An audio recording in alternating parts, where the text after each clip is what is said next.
আচ্ছা বাবা, তুমি 12 ফেল মুভিটা দেখেছো? ওটা আবার কি মুভি? 12 ফেল দেখোনি এখনো? বাবা, মারাত্মক মুভি।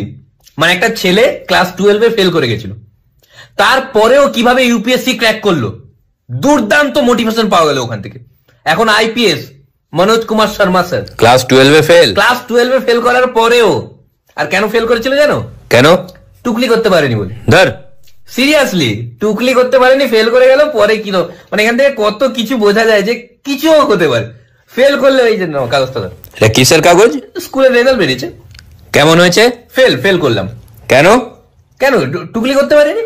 মানে লক্ষ্য করতে পারছো কিরকম সিমিলার স্টোরি? মানে আমার মনে হয় বাবা, মানে তুমি নিজের বাবা বলে বলছি, যে আমার মধ্যেও মনে হচ্ছে মনোজ কুমার শর্মা স্যার লুকিয়ে আছে। মানে কিছু না কিছু আমি করেই ছাড়বো এখান থেকে, মানে আমি ইউপিএসসি ক্র্যাক করেই ছাড়বো বাবা। কি হলো, তুমি দাঁড়াচ্ছ কেন? তোমার মধ্যে কি অক্ষয় কুমার লুকিয়ে আছে? আরে আরে আরে আচ্ছা বাবা, তুমি 12 ফেল মুভিটা দেখেছো? ওটা আবার কি মুভি? 12 ফেল দেখোনি এখনো? বাবা, মারাত্মক মুভি। মানে একটা ছেলে ক্লাস 12-এ ফেল করে গেছিল, তারপরেও কিভাবে ইউপিএসসি ক্র্যাক করলো, দুর্দান্ত মোটিভেশন পাওয়া গেল ওখান থেকে। এখন IPS Manoj Kumar Sharma sir. Class 12-এ ফেল? ক্লাস 12-এ ফেল করার পরেও। আর কেন ফেল করেছিল জানো? কেন? টুকলি করতে পারেনি বলে। ধর, সিরিয়াসলি টুকলি করতে পারেনি, ফেল করে গেল। পরে কি মানে এখান থেকে কত কিছু বোঝা যায় যে কিছু হতে পারে।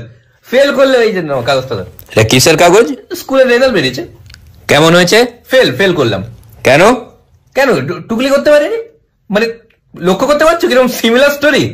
মানে আমার মনে হয় বাবা, মানে তুমি নিজের বাবা বলে বলছি, যে আমার মধ্যেও মনে হচ্ছে মনোজ কুমার শর্মা স্যার লুকিয়ে আছে।